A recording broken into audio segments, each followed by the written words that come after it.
Now, I'm not going to take you through every war or every conflict, but I'm going to give you a big picture understanding of what has happened to the land. So in the 1800s, you had Palestine. It was controlled by the Ottomans at the time.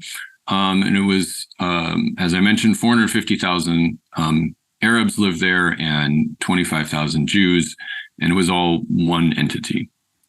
Then fast forward to 1946, you now have close to 400,000 Jews had arrived, and they control all of these green bits here. So not a huge portion of the land. And you can see why that 56% of the land being handed over to the Jewish state was disagreeable to the Palestinian population.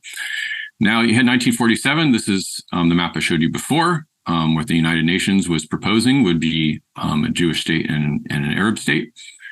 1948, we now go to 78% of the land being controlled by Israel. And then in 1967, the Israelis did a surprise attack on the Egyptians, which led to another war. And they ended up taking over the West Bank and the Gaza Strip. So they now control all of this land. This became occupied territory, and it is occupied to this day. The Gaza Strip is not technically occupied, but we're going to go over how that situation is a little bit later.